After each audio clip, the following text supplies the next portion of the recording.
إلى النبي محمد مصطفى رسول الله صلى الله عليه وسلم وكافة الأنبياء والمرسلين ولجميع المسلمين والمسلمات والمؤمنين والمؤمنات وخصوصا إلى حضرتي الشيخ ابن عطاء الاسكندري شاء لله لهم الفاتحة.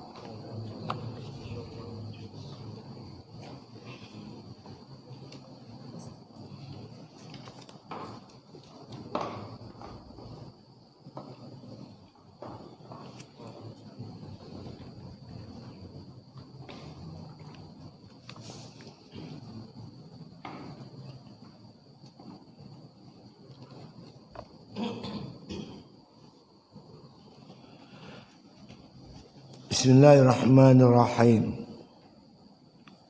Alhamdulillahi Rabbil Alamin. Wassalatu wassalamu ala ashrafil anbiya'i wal mursalin wa ala alihi wa sahbihi ajma'in. Qala musannif rahimallahu ta'ala fi kitabih. Dan kata Imam Ghazali dan kata Imam Ghazali radhiyallahu an, adalah bagi manusia dalam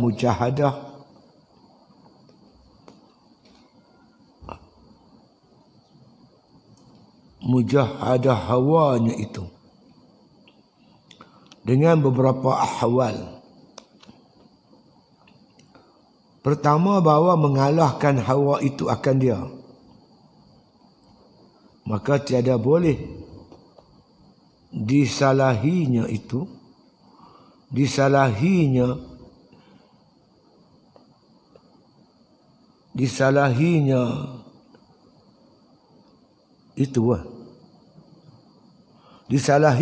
iaitu segala hal kebanyakan manusia. Kedua, bahawa adalah berperang itu sekali menang dan sekali alah. Maka inilah hal daripada segala orang yang mujahadah. Ketiga, bahawa adalah hawanya, maka jadilah ia memerintahkan atasnya. Dan tiadalah boleh mengerasi ia akan dia pada barang halnya. Dan inilah raja yang amat besar, yang khas dan merdeka yang sempurna.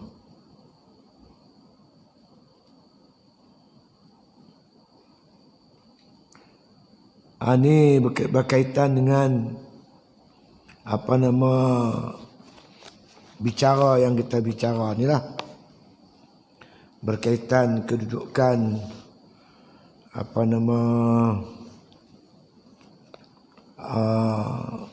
berperang tadi ni, ya? Tentera nur berperang dengan tentera zulmat, iaitu hati dan nafsu. Hati ni ada tentera dia, tentera nur daripada malaikat. Nafsu ni pula ada tentera dia, panggil tentera zulmat daripada syaitan. Dalam perkara ni Imam Ghazali nak terang kedudukan manusia berkaitan dengan persoalan ni.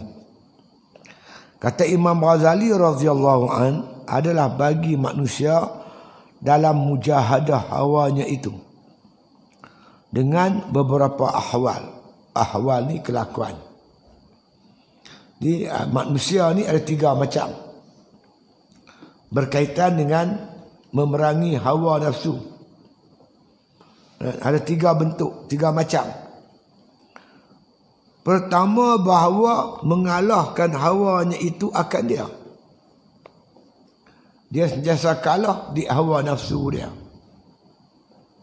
Dia mengikut hawa nafsu dia. Ini golongan yang pertama. Apa ra'aita man ittakhaza ila hawa. Tak engkau melihat, wahai Muhammad, orang menjadikan hawa nafsunya sebagai Tuhan. Dia bertuhankan hawa nafsu. Dia tak menang-menang lawan nafsu. Sentiasa dia ikut hawa nafsu. Yang Imam Ghazali kata, orang-orang ni kalau Allah kasyaf kat kita nampak dia sedang rokok dan sujud di hadapan setan. Depan hawa nafsu. Apa nafsu kata, semua dia ikut. Apa syaitan kata, semua dia buat. Tak ada langsung pertimbangan akal. Ni manusia yang pertama. Maka tiada boleh disalahinya, iaitu sekali. Bukan. Maka tiada boleh disalahinya. Maknanya dia tak boleh menyalahi. Tak boleh mengalahkan langsung nafsu tu. Sentiasa kalah. Dia yang kalah. Dia langsung tidak ada kemampuan untuk menyalahi, melawan hawa nafsu. Ini golongan yang pertama. Kata Imam Ghazali rahimahullah ta'ala, iaitu segala hal kebanyakan manusia. Banyak manusia macam tu. Boleh kita tengok lah kan, masjid-masjid kalau dengar suara azan, berapa orang saja yang pergi masjid. Katalah ada satu taman tu ada 10,000. Ada pergi masjid 1,000. Oh, 1,000 banyak sangat. Tentera Lok Lumut tu 1,000, 10,000 buat bangunan tinggi-tinggi. Boleh kira lah yang pergi masjid paling kat 2 saf, 3 saf. Di bandar-bandar besar, di mana-mana di kampung-kampung, berapa orang yang menyahut suara azan. Yang tak pergi tu, yang tak pergi sahut suara azan, dia ikut apa?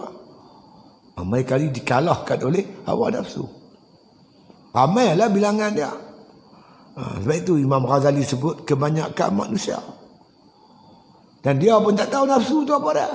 Oh, tak lawan je dah. Dia pun tak kenal nafsu tu musuh dia. Dia ikut kehendak nafsu.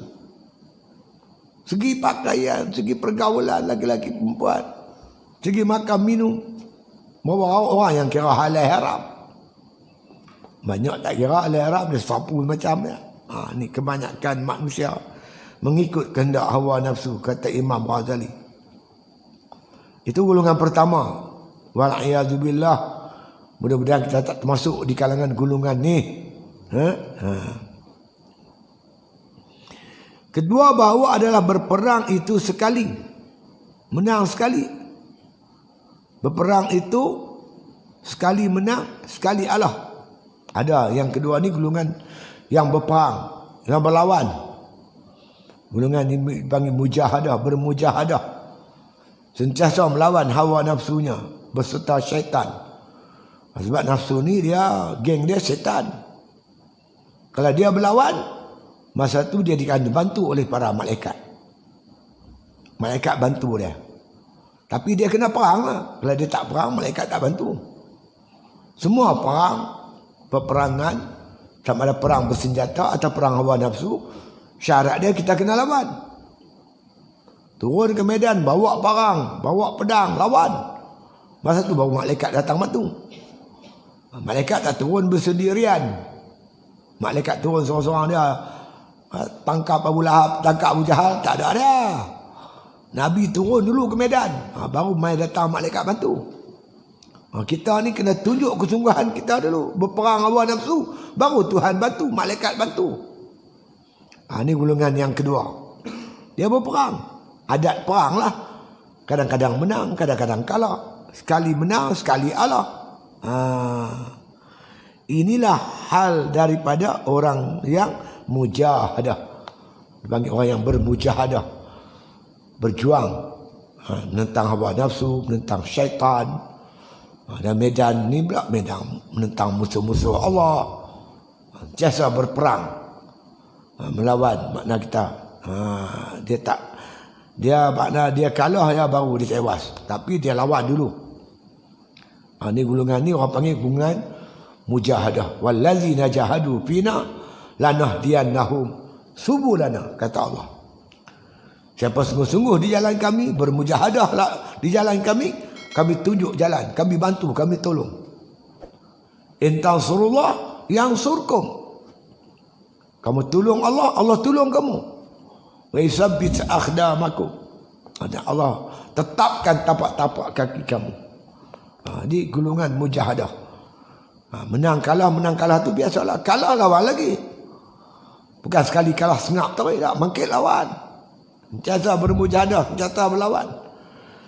Di samping minta pertolongan daripada Allah Subhanahu wa taala, supaya Allah bantu.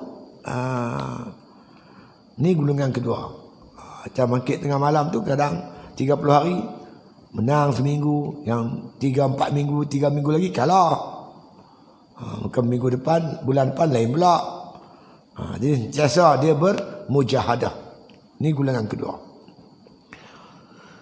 Golongan ketiga, apa tu? Dia kelabu. Allah hawanya. Golongan ketiga bahawa Allah hawanya. Dia mampu mengalahkan hawa nafsu tu, ditewaskan. Dia mampu tewaskan. Tanda tewas, dia boleh buat ibadat. Karena bila kita nak buat ibadat, nak buat baik, nafsu akan halang. Bila nafsu tu mampu dikalahkan, kita bolehlah buat ibadat. Bila kita boleh buat ibadat, itu menunjukkan nafsu kita boleh tundukkan dia. Kita dah boleh kalahkan setan. Itu dia punya hasil dia. Kalau tak boleh buat, makna kita yang tewas. Ni ada orang, dia dah boleh mengalahkan hawa nafsunya. Maka jadilah ia memerintah atasnya. Dia memerintah akan nafsu. Bukan nafsu perintah dia. Kalau nafsu perintah dia, dia yang kalah. Kalau dia memerintah nafsu, dia yang menang. Kerana nafsu ni kejadian dijadikan oleh Allah Ta'ala. Dia duduk dalam diri kita.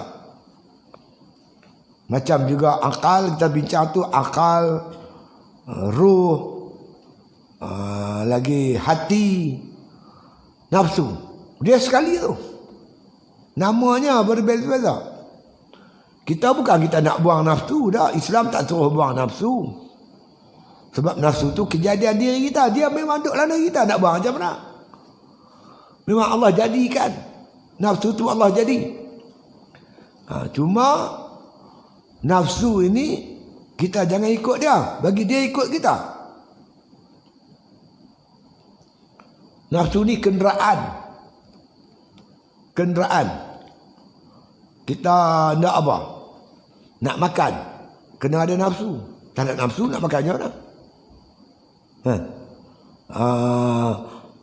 Kita nak apa lagi? Muamalat, munakahat. Kita nak nikah kahwin. Kena ada nafsu. Orang tak ada nafsu, siapa nak menikah? Dengan ada nafsu tu yang orang lelaki nak kahwin, perempuan nak kahwin, kena ada nafsu. Tak ada nafsu, kahwin apa? Pondan pun tak kahwin apa? Darai-darai tu. Mana darai nak kahwin, dia tak ada nafsu. Kerana ada nafsu baru boleh kahwin. Munakahat, muamalat. Berjual beli. Kerana apa? Nafsu nak ke harta. Tak ada nafsu, tak pilih makan apa yang ada lah. Tak ada keinginan nak harta. Dengan ada keinginan tu kita nak cari harta. Datang hukum yang makan muamalat. Jinayat. Hukum jinayat. Hukum makna kata hukum jinayat. Kenapa berlaku jinayat? Kerana dia dah melanggar batas-batas. Nak dilaksanakan hukum jinayat. Nak laksana hukum jinayat, dia kena ada pemerintah. Kena ada pemerintah. Datang hukum mujahadah, hukum berjihad. Jihad untuk menegakkan kedaulatan Islam. Menentang musuh Allah, nak mendalatkan hukum Allah. Ini semua datang daripada ada nafsu, nafsu berani. Nafsu yang berani. Kalau takut mana nak mau. Nafsu marah. Marah kerana tak tertegak hukum Allah. Marah pada kemungkaran. Marah pada kemaksiatan. Marah kepada musuh-musuh Allah yang menentang Islam. Maka baru datang hukum jihad. Jadi nafsu ni bukan satu yang tak berguna. Cuma kena guna pada tempat dia. Macam kita kata dadah. Dadah tu berguna ke tak berguna? Itu cerita dia. Saya biasa jadi storekeeper, saya jaga di store perubatan Malaysia, Tanjung Jaya dulu. Saya ditugaskan jaga drug ni dadah. Ada morfin, ada kodin, ada macam-macam nama dia. Nama dia cukup banyak. Dia digunakan untuk buat perubatan. Hantar pergi makmal, dia gunakan, dia buat dos yang sikit. Ada dos dia. Jadi dadah ni kalau diguna dengan betul, dia dah jadi ubat. Yang jadi masalah ni penyalahgunaan dadah. Salah guna tak betul. Guna tu tak betul. Pergi buat berdengung. Habis lah. Habis lah. Dia apa jadi doktor pula cucuk sendiri. Habis lah, rosak lah. Kan? Guna tak senjata? Senjata berguna. Tapi bila dapat kat perompak penyamun, dia salah guna. Dia merompak. Itu yang tak betul tu. Nafsu ni berguna. Tapi yang masalah dia salah guna. Allah datangkan untuk nafsu. Nak apa? Nak bermuamalat. Nak berjual beli, nak cari letak. Allah datangkan hukum dia. Nama hukum muamalat. Nafsu ni nakkan perempuan. Nafsu kelamin. Allah datangkan hukum munakahat. Bila hang guna hukum tu betul, dia jadi faedah. Lalu saya kata nafsu ni ibarat air. Air ni kalau boleh kita bendung, empang dia elok, kita salirkan air itu ke bendang, ada faedah tak? Orang buat tanam padi, hantar pergi ke kelang, orang buat produk ni bermanfaat. Hantar ke masjid surau, boleh guna untuk wudu, kan? Untuk mandi ambil wudu, masjid surau ambil faedah daripada air.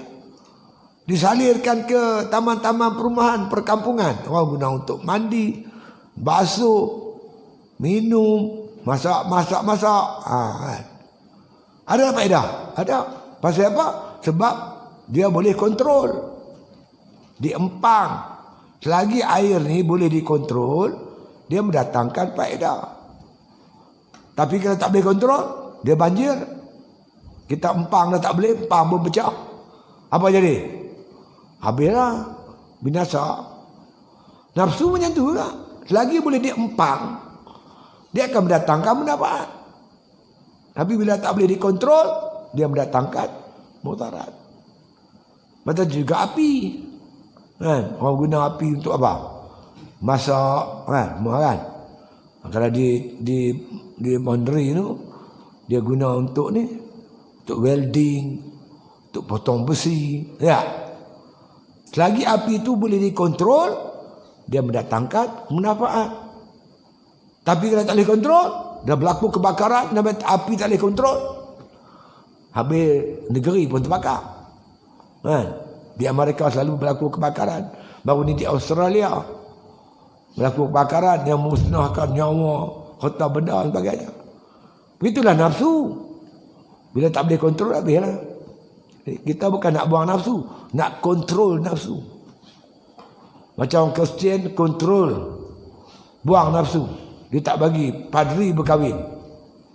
Padriah tak boleh kahwin. Kalau padri perempuan tak boleh kahwin, padri lelaki tak boleh kahwin. Tak boleh, semua orang dia nak nafsu. Bila sekat dia pecah. Dia akan buat black market. Dia akan buat hubungan luar. Kan? Kita Islam bukan sekat nafsu. Kita semua salirkan nafsu kepada tempat dia. Sebab tu Islam orang boleh terima. Sebab dia sesuai dengan fitrah. Fa'aqim wajhaka lid-dini hanifan fitratallahi allati fataran nas 'alaiha la tabdila li khalqillah dzalika ad-dinul qayyim walakin aktsaran nasi la ya'lamun. Hadapkan mukamu kepada wajahmu kepada agama yang lurus. Fitratullah, pada agama fitrah. allati fataran nas 'alaiha. Agama Islam ni dibina di atas fitrah, sesuai dengan fitrah manusia.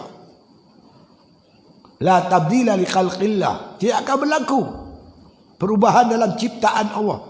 Macam mana Allah cipta Nabi Adam, umat yang terdahulu, umat sekarang pun apa tu? Punya fitrah yang sama. Umat dulu, umat sekarang, semua sama. Tak berlaku pada perubahan fitrah manusia. Walakin aksaran nasi la ya'lamun. Tapi kebanyakan manusia tak tahu. Dia tak faham yang Islam ni sesuai dengan fitrah. Agama lain tak sesuai. Agama Islam saja yang sesuai dengan fitrah. Sebab itu agama Islam masa depan dia luas. Masa depan dia cemerlang. Di Jerman, di di Rusia sekarang ni, orang berlumba-lumba masuk Islam. Beramai-ramai di Jerman. Kan? Maksudnya agama Islam sesuai dengan fitrah. Jadi maknanya golongan yang ketiga ni, dia dah mampu menewaskan nafsu. Tak perlu lagi berperang. Nafsu berjaya ditundukkan. Dia dah ikut kita macam lembu tu. Kita buh tulang, cucuk lubang hidung dia, buh tali, dia ikut cakap kita. Dia suruh buh tali dekat nafsu tu. Lijamut taqwa. Nama lijam tu, nama tali tu tali kekang. Tali kekang macam lembu, kita buh tali, kita heret. Nafsu kita heret macam tu. Bukan kita ikut dia, dia ikut kita. Dia nak makan, kita boleh makan, tak ada masalah. Makan yang halal, jangan banyak. Apa dia nak kita layan, tapi mengikut panduan syarak. Dinamakan buh tali kekang, kekang taqwa. Dia panggil lijamut taqwa. Imam Ghazali akan bincang panjang dalam bab nafsu nanti ni. Cara-cara nak kontrol nafsu tu. Itu dia. Itu kita kena faham, nafsu ni bukan kita buang, tapi kita kontrol dia dengan kontrol takwa. Apa dia nak kita layan, tapi jalan takwa. Makan cara orang bertakwa. Minum cara bertakwa. Berumah tangga cara orang bertakwa. Cari harta cara orang bertakwa. Semua berperang pun kena ikut jalan-jalan takwa. Semua sekali. Itu dia. Bila dia mampu mengalahkan hawa nafsu, maka jadilah ia memerintah atasnya. Dia perintah nafsu. Bukan nafsu perintah kita. Kita bawa kereta, kereta bawa kita. Kita bawa kereta, kereta bawa kita. Kalau orang kata kereta bawa kita, betul juga. Sebab kita naik atas dia bawa jalan. Kalau kata kita bawa kereta pun betul juga. Sebab kita kontrol. Kelas dia, minyak dia, brek dia, lampu. Semua kita kontrol. Kereta kena dengar cakap kita. Ada kereta tak mau dengar cakap. Kita nak pergi masjid, sampai tak masjid tak mau berhenti. Kita tekan brek jalan juga. Ni kereta apa? Dia mesti berhenti apa? Kita nak kona, dia kena kona. Kita nak laju, dia kena laju. Kita pegang semua tu. Brek kita pegang. Kelas kita, steering kita, semua kita. Walaupun dia bawa kita, tapi kita perintah dia. Dia kena dengar cakap kita. Tak ada kereta yang tak dengar cakap. Mana ada kereta betul tak boleh dengar cakap. Tu kereta rosak lah tu. Beri tak makan. Nafsu kita bagi dia ikut cakap kita. Dengan bagi dia dengar cakap kita. Macam mana nak buat? Itu dipanggil mujahadatun nafs. Itu ada jalannya, panjanglah cerita dia nanti. Kita baca kitab Minhajul Abidin. Kita jumpa Aqwabatul Awaiq. Kita baru manusia, baru dunia. Lepas tu sekarang ni bab manusia, makhluk. Lepas ni syaitan. Lepas syaitan tu nafsu. Nafsu panjang. Imam Ghazali bincang cukup panjang. Dalam perbicaraan nafsu tu.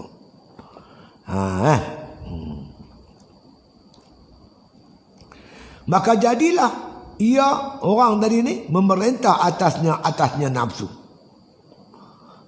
Dan tiadalah boleh mengerasi ia akan dia, ia nafsu akan dia orang tu. Mula-mula tu nafsu mengerasi kita. Nombor 3 ni kita kerasi dia, kita perintah dia. Sebab apa? Sebab hidung dia kita ada buh tali kekang. Dia buh relang dekat hidung dia. Buh tali, kita boleh tarik dah. Boleh hak tak jalan lagi Lehak kalau ikat lehak, kita tarik, lembu tak pergi lagi. Kalau bubuh ke hidung, dia mesti ikut dia. Macam DAP buh lubang hidung, mak sabu. Ikut cakap lagi dia. Tu kena cucuk hidung lah tu. Orang kata baru marah lah kasaan. Tapi lebih kurang macam tu lah. Ikut. Pikir sama, nampak intelek kan. Mengaji itu, mengaji apa, semua. Ada daya intelektual. Tapi apabila kamu dikuasai oleh ni, orang ni, tak payah fikir, tak reti fikir. Semua tak betul. Bagi kita betul ya pak. Tok Guru Haji Adi mempunyai pengalaman yang luas dan pernah diangkat sebagai timbalan Presiden Persatuan Ulama Dunia. Tak ada lagi. Dalam Asia ni, tak ada lagi. Semua selalu dipegang orang Arab semua. Tak ada lagi. Di Asia ni orang yang memegang jawatan timbalan Presiden Ulama Dunia, melainkan Tok Guru ya. Berarti hubungan dia rapat. Hubungan cukup rapat dengan pemimpin-pemimpin di orang Arab di sana Timur Tengah. Jadi bila Perdana Menteri lantik dia sebagai wakil Perdana Menteri, dipanggil duta khas. Ini memang layak apa? Habis nanti siapa? Nanti Pak Sabu. Elephant fight elephant lagi. Gerah apa siapa? Tok Guru dengan bahasa Arab dia, yang hebat. Bila dia mentang kata-kata saja, bagi ucapan. Kita tengok bila dia berucap di Turki, ramai orang hebat. Ratus-ratus ribu orang dengar ucapan dia. Tok Guru memang kena pada tempat dia. Dia bolehlah dengan insya-Allah akan menarik pelaburan daripada orang Arab. Tak pernah orang Arab melabur di Malaysia besar-besaran, belum berlaku. Negara Arab, negara minyak, negara kaya. Bila kita lantik betul orang dia, mungkin dia boleh melabur di sini, pergi melabur di Kelantan, Terengganu tu. Kita tengok macam mana Terengganu, Kelantan nak membangun. Ni bila pelaburan Selangor, Pelangok Pulau Pinang. Tarik Arab pula, bawa pergi ke Terengganu, Kelantan. Barulah negara kita dia maju. Itu satu. Yang kedua, dia boleh mengikat perpaduan di kalangan umat Islam. Kita boleh buat contoh, orang Islam di Malaysia boleh bersatu apa? Yang tak mau ni sikit-sikitnya. Yang kebanyakannya, boleh kata dalam kalangan 90% orang Melayu, orang Islam bersatu. Ni yang mengagumkan orang Arab. Macam mana orang Arab duk kelahi sama sendiri, yang kau boleh bersatu macam mana? Kita boleh bawa idea kita. Konsep ta'awun yang kita bawa buat di sini, kita bawa di sana. Buat tak boleh pula. Sampai kita menarik pelaburan dia, kita boleh eksport barang-barang kita ke sana. Kalau perlu kita boleh buat kilang tayar, kilang sarung tangan. Kita boleh buat macam-macam lagi.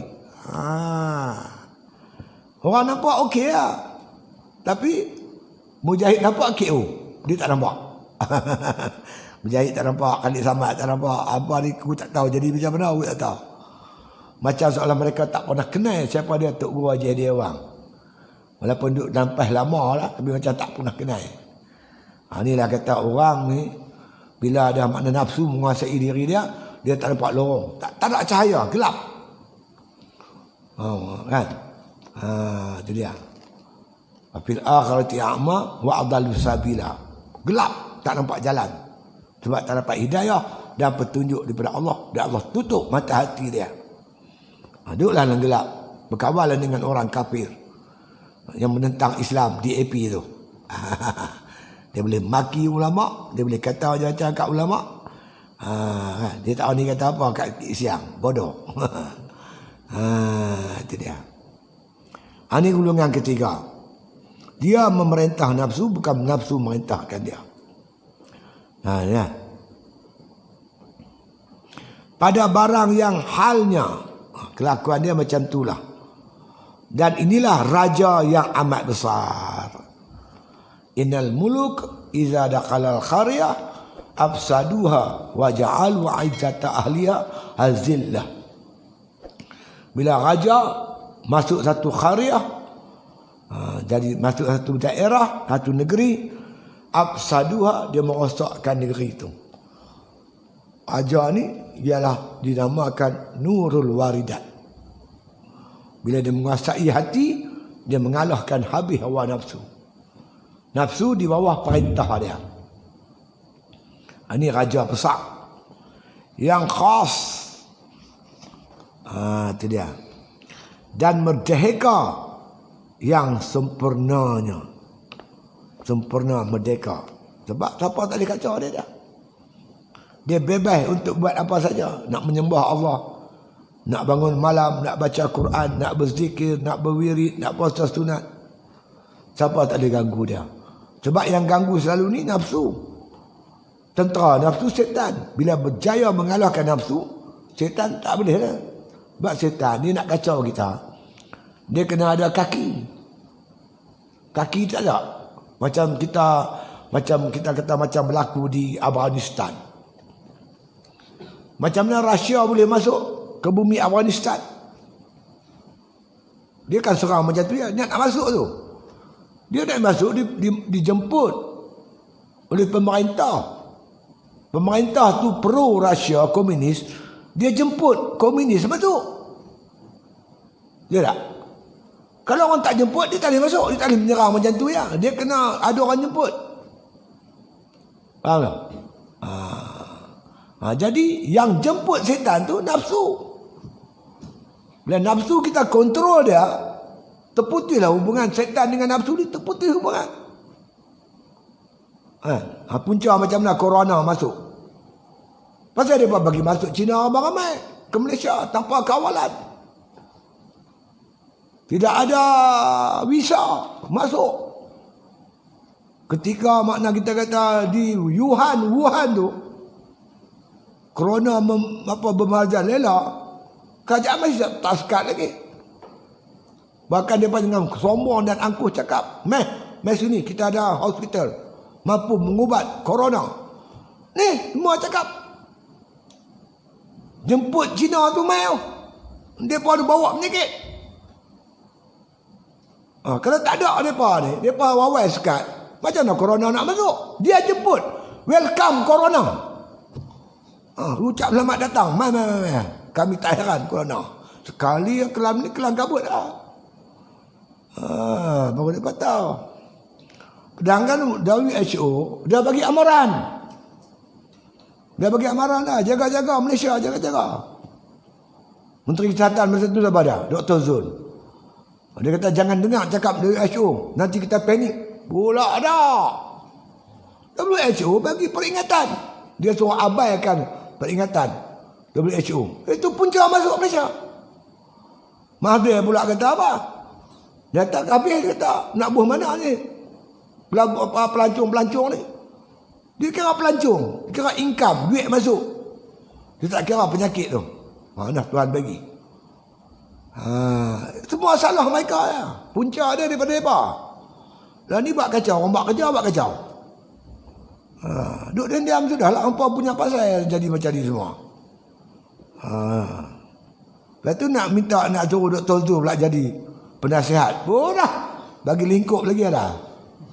Tapi jaga Selangor. Kan Selangor lantik dia sebagai penasihat untuk atasi COVID di Selangor.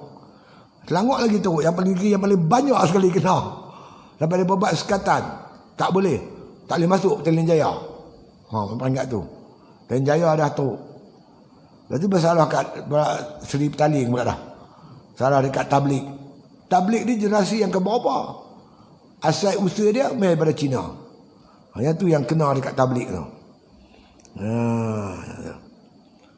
Jadi makna bila kita kata mampu menewaskan hawa nafsu, kita menjadi merdeka dan seorang hamba yang sempurna. Dia panggil insanul kamil, insan yang sempurna. Dan ketahui olehmu bahwasanya dairatul malak,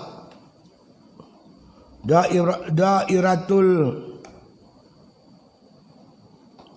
dairatul mulkatul insan. Dairatul mulkatil insan. Itu insaniyah.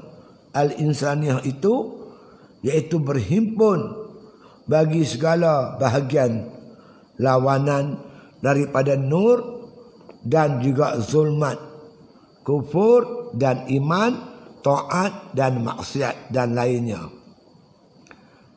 Yang dikatakan kata musannif, ketahui olehmu ya bahwasanya dairatul mulkatil insaniyah, daerah pemerintahan, makna kita kata insaniyah, manusia, kemanusiaan, wilayah ataupun daerah pemerintahan manusia. Ibaratkan diri kita ni macam sebuah negeri. Sebuah negeri, dalam ni macam-macam ada. Itu dia. Ya. Macam sebuah negeri, diri kita ni berhimpun bagi segala bahagian lawanan. Dalam diri kita ni ada dua yang berlawanan. Macam kita ada tangan kiri, tangan kanan, mata kiri, mata kanan, telinga kiri, telinga kanan, dua yang berlawanan. Depan, belakang, mana? Kita ada kencing, kita ada berak, depan, belakang. Dua yang berlawanan. Kaki kiri, kaki kanan, tangan kiri, tangan kanan, telinga kiri, telinga kanan, kan? Mata kiri, mata kanan. Dalam diri kita ni ada dua yang berlawanan. Apa yang diantaranya? Daripada nur dan zulmat. Ada gelap, ada cerah. Ada malaikat, ada syaitan. Ada kufur, ada iman. Ada taat, ada maksiat. Kita nak buat taat pun boleh, nak buat maksiat pun boleh. Nak beriman pun boleh, nak kufur pun boleh. Dua-dua boleh. Nak berpihak kepada syaitan pun boleh, nak berpihak kepada malaikat pun boleh. Semua boleh. Bahkan kata ahli sufi, manusia ni dia photostat daripada alam yang luas ni. Alam yang luas ni ada daripada diri manusia. Manusia ni copyright daripada alam yang besar. Manusia ni kecil, tapi sifat-sifat yang ada pada manusia ada pada alam yang besar. Kita biasa mengaji tak? Matematik. Apa? 3 segi sebentuk. 4 segi sebentuk. Apa makna? 3 segi sebentuk. 3 ni 60 darjah, 60 darjah, 60 darjah. Kiri, kanan, atas. 180 darjah. Satu lagi 3 segi besar. Yang ni kecil. 3 inci, 3 inci, 3 inci. Tapi dia punya degree 60, 60, 60. Satu lagi ada 3 segi besar. Degree dia sama. Bentuk dia sama, tapi dia bentuk besar. Mungkin kita punya 3 inci, dia 3 kaki atau 3 meter. 3 meter, 3 meter, 3 meter. Bentuk sama. Cuma yang ni kecil, yang ni besar. Dia tak? Okey, 4 segi tepat. 4 segi bujuk ke 4 segi tepat? Katalah 4 segi tepat. 2 inci, 2 inci. Panjang lebar 2 inci. Semua 2 inci. Satu lagi ada besar. Ada apa? 2 meter, 2 meter, 2 meter, 2 meter. Semua dia punya tiang semua 2 meter. Tapi degree dia 90 darjah juga. Bentuk sama tak? Sama bentuk. Cuma kecil besar. Kita ni alam yang kecil. Kopi daripada alam yang kecil, yang besar tu masuk badan kita. Alam tu kopi pada manusia yang kecil pada alam yang besar. Kata ulama sufi. Sebab itu apa-apa saja yang ada pada alam besar ada pada kita.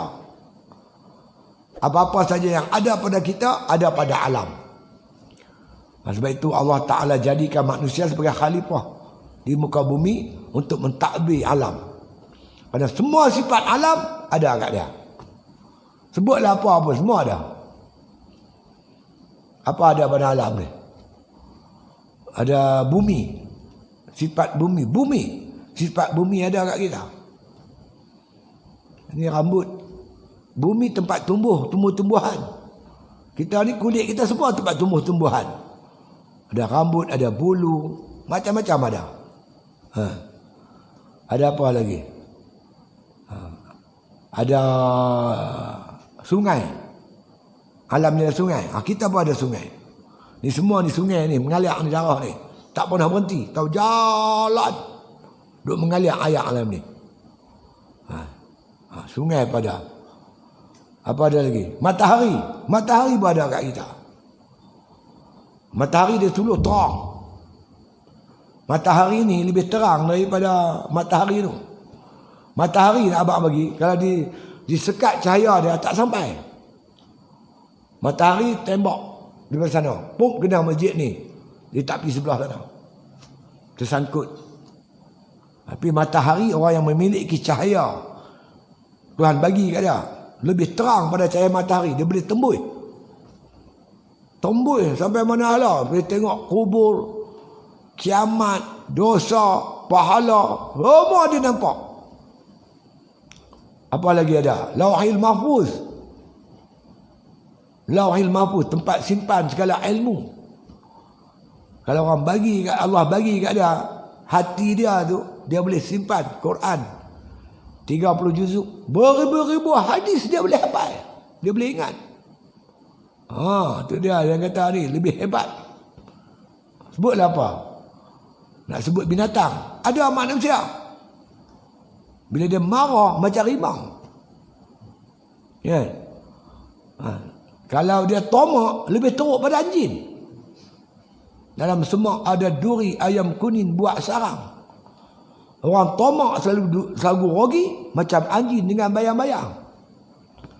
Anjing disifatkan binatang yang tomak.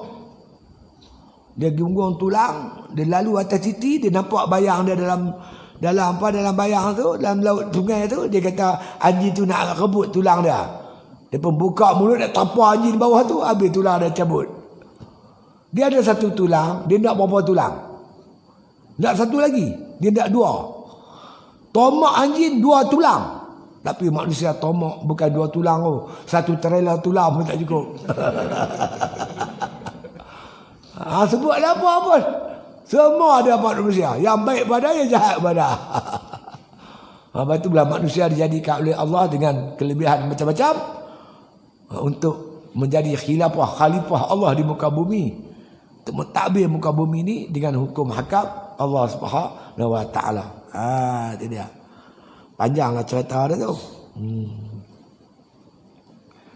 Dan ketahui olehmu bahawasanya dairatul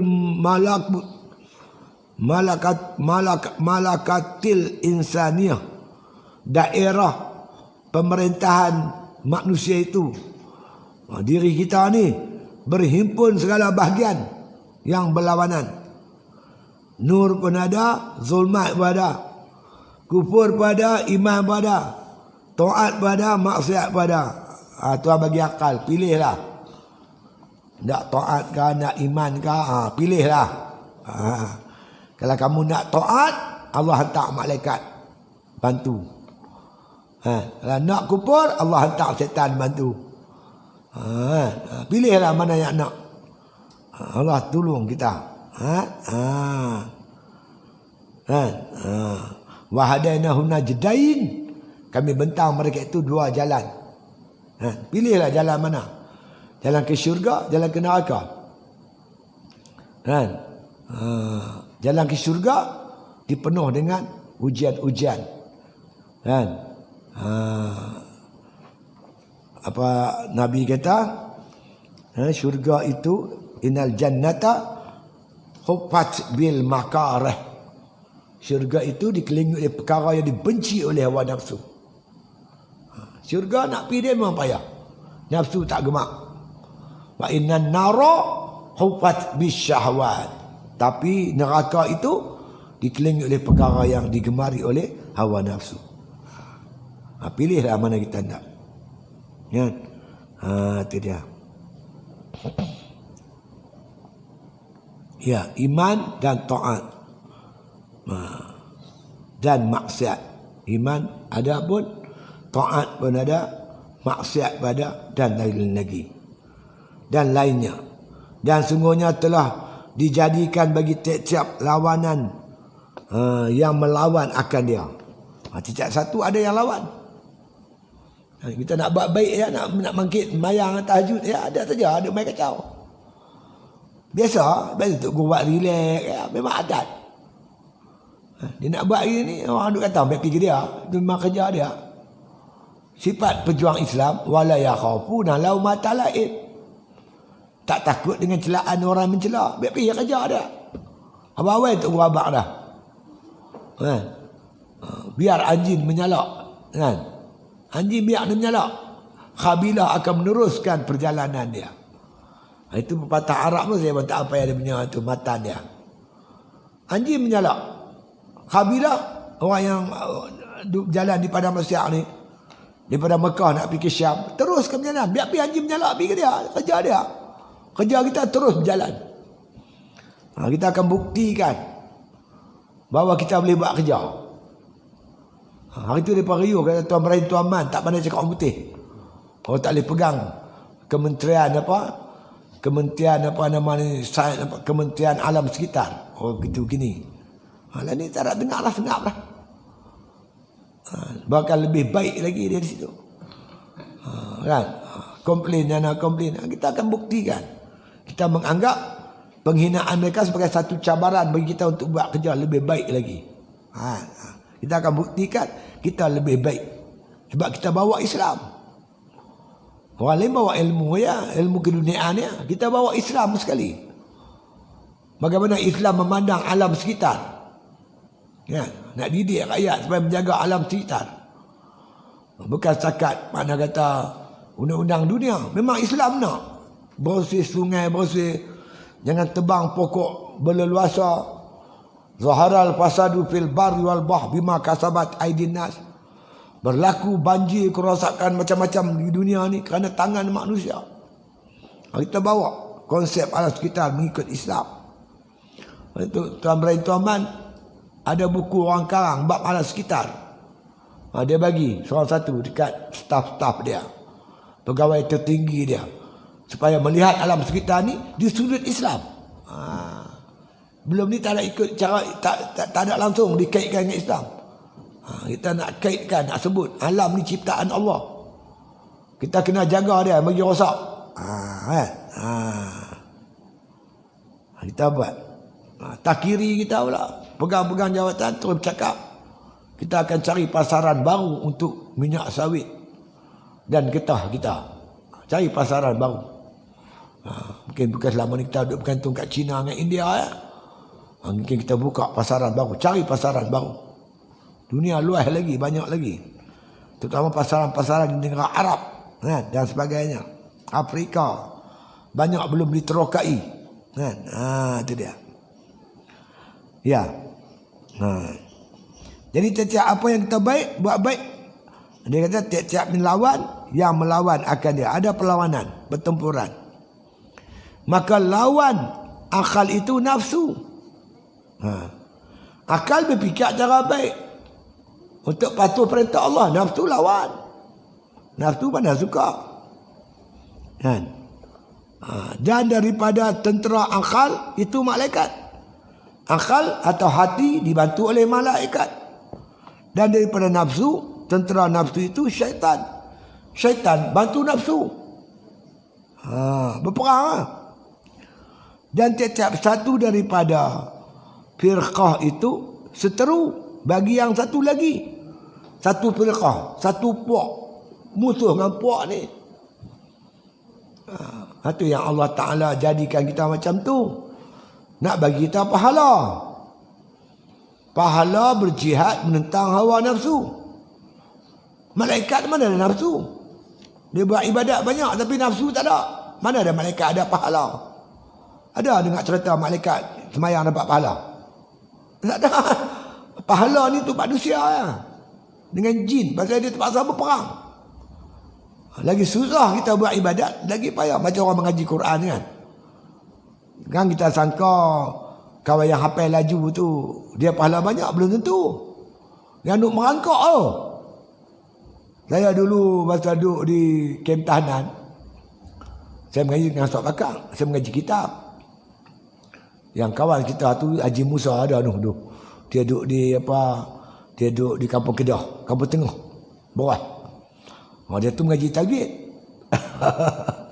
Bila mengaji tajwid, Kedah dengan Perak ni blend. Perak ni kalau baca, alif di atas A, di bawah I, alif di depan U, A, I, U. Alif lam di atas Al, Hamin di atas, macam mana tak nak sebut tadi. Jadi yang sebut tu dia atas bawah, depan dia kan. Dia dipandu, Alhamdu. Macam tu kan. Yang Kedah lain. Dia patah, kasrah, dhamma. Alif lam macam mana aku tak kerti betul. Alif patah lam sukun al. Macam tu. Jadi bila dia baca tu kena mengejar. Ejar cara Kedah. Lepas tu bila main batal, kelang kabut lah. Duk jaga ejar batal tak betul. Ejar betul, batal belain. Ustaz Bakar terkah dah. Jadi orang yang nak baca ni tergagap-gagap. Kadang-kadang dia pahala lebih. Pasal apa pahala lebih? Pasal susah nak baca tu. Ibadat ni lagi susah kita nak dapat, lagi besar pahala dia. Macam mana saya dulu duk baca kata-kata tu lalu saya lupa. Dia maksud dia lebih kurang, makna kata sedap makan tu ikut belanja. Fa innal lazat bihasabi mu'nad. Sedapnya makanan tu ikut kadar belanja, di atas belanja. Macam kita pergi kedai makan kan, nak makan sedap, kena belanja banyak lah. Makan siakap lah, yang nu lah, udang lah, sotong apa, goreng lah, apa semua. Nak makan sedap, belanja kena banyak. Tidak? Duit kita ada RM20. Mana boleh? Pada nasi goreng ke lah. Nasi goreng Cina. Dengan ayak serbat. Dia tak? Jadi kita, makna kata bila nak sedap makan ni, kena belanja banyak. Sebab tu pahala banyak ikut kita punya, nak dapat pahala banyak ni ikut kesungguhan kita buat kerja tu. Berhabis-habisan kita buat kerja tu, baru pahala banyak. Kita sembahyang di masjid, inilah sembahyang di masjid pahala besar. Dengan kapet dia, dengan aircon dia. Kalau sembahyang di kebun sawit, jolok-jolok sawit tu orang azan. Dia pergi cari carak mana-mana, lepak-lepak ayat, ambil uduk, sembahyang. Nyamuk berserau. Dia lagi tinggi pahala. Hampir ke laut. Ni dia punya ombak. Nak berdiri pun jatuh, tumbang. Lagi besar pahala. Dia. Yang perang di medan perang, yang peluru duk mengetes kepala. Masuk waktu sembahyang, Allahu Akbar. Peluru duk piu. Lagi besar pahala. Pahala ni ikut pengorbanan kita, kesusahan kita. Macam tu juga hal dunia. Siapa yang dia punya risiko tu tinggi, lagi tinggi gaji. Dia pengaruh satu apa kita kata satu jabatan ke, satu syarikat ke, dia pengaruh, gaji dia tinggi. Kadang sampai 20,000, 30,000. Tapi kalau ada apa-apa masalah kat jabatan dia kena. Dia tak? Kalau orang kerja sapu sampah, di pejabat ke apa-apa ke, gaji yang kecil, orang tak cari hang. Apa-apa berlaku orang tak cari dia. Dia tak nak risiko. Lagi tinggi risiko, lagi banyak belanja. Banyak ni gaji. Ni kerja batu arang kan. Kalau jadi apa-apa dalam di bawah tu, orang duk cari batu arang, mati dalam tu. Kan, duk korek batu arang di dalam bumi. Oh, ngamin. Jadi lagi tinggi kita punya kesusahan, lagi besar pahala dia. Jadi Allah jadikan berlawan-lawanan ni untuk angkat derajat kita. Nak bagi pahala besar. Itu dia. Di tok guru dia buat tak tahu, buat bodoh, buat sengap. Kata api pun dia buat tahu. Dia dapat pahala percuma. Dia tak komplain orang kata api. Dia tak pernah dengar dia komplain. Dia buat tak tahu, dia buat kerja dia. Dia potong menyerit macam orang gila. Termasuk Facebook kita, jangan meroyan sangat. Nanti gila. Meroyan ni dia boleh gila. Yang buat besar. Meroyan. Hang nak marah kat siapa? Cuba fikir duduk melengu sengap-sengap. Pasal apa hampa hilang kuasa? Berpunca hampa berkelahi sama hampa. Anwar Ibrahim dengan Dr. Mahathir. Anwar nak cepat jadi Perdana Menteri, tak sabar-sabar kumpulan dia ni dah tak sabar-sabar dah. Dalam satu mesyuarat Pakatan Harapan, dia tiba Mahathir rapat.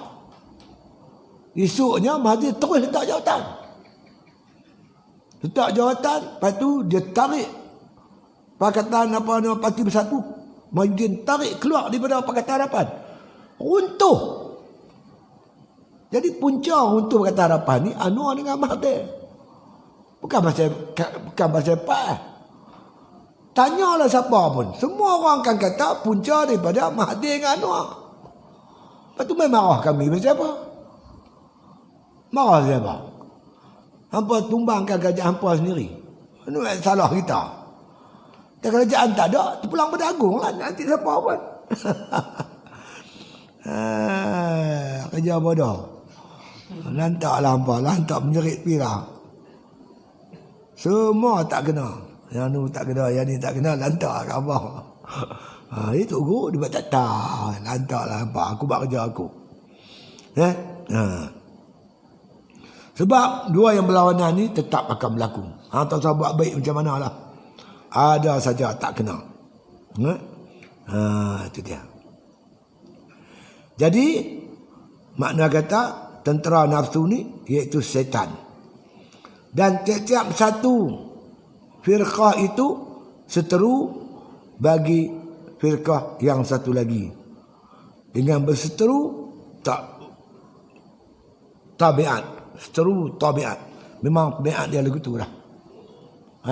Hati, akal, arah baik. Tentera dia malaikat. Nafsu kira nak buat jahat. Tentera dia setan. Itu memang macam tu lah. Pada dulu sampai sekarang. Maka kerana demikian itu, berperang antara kedua itu, Allah menang. Dia kata, dan adalah medan berperang itu hati, dan tak dapat tiada bahawa lari di salah satu daripada dua askar itu. Berperang macam itulah. Perang dari hati ni, perang. Duk perang. Yang mana tewas lari ya. Yang mana menang tunggu. Kalau akal kalah, nafsulah kuasai diri kita. Sebab akal dah lari, tewas. Kalau menang akal, maka larilah pula nafsu. Barulah kita dikuasai oleh akal yang sempurna.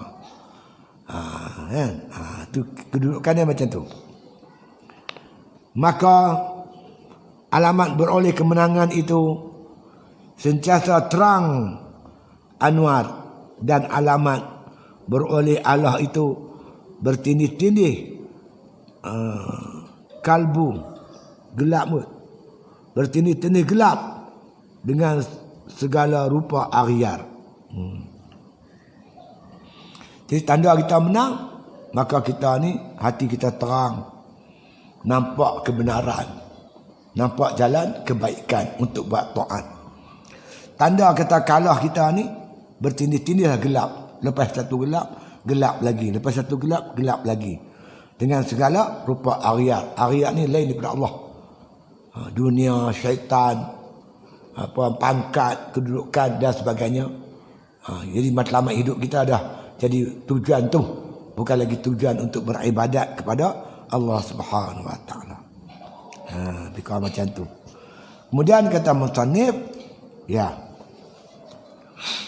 An-nuru lahul kasyfu. Ini nak cerita pasal nur ni ada pula kasyaf dia.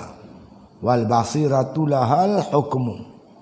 Dan basirah, ainul basirah ada pula hukum. Wal qalbu lahul ikhbalu wal idbar. Ada pula berkaitan dengan masalah apa nama dia sebut apa nama ni berkaitan dengan hati ni pula ada benda pula perkara yang dia berhadap kepadanya itu pula perkara yang maknanya kita kata perkara-perkara yang nyata baginya. InsyaAllah ni kita bincang sambung kemudian. Wallahu alam. Al-Fatihah.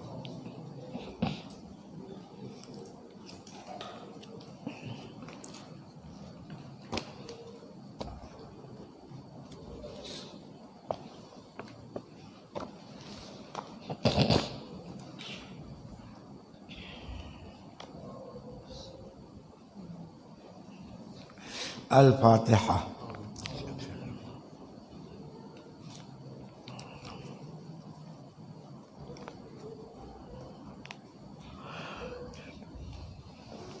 Bismillahirrahmanirrahim. Alhamdulillahil alamin. Salatu wassalamu ala asyrafil anbiya wal mursalin wa ala alihi washabihi ajma'in. Rabbana atina min ladunka rahmatan wa hayyi lana min amrina rasyada.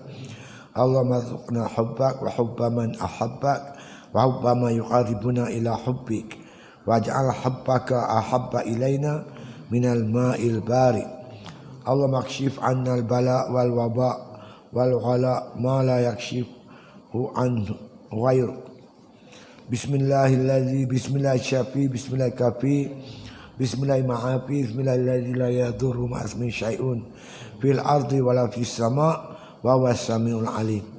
Allahumma inna na'udzubika minal barasi wal jununi wa min sayyi'il asqam.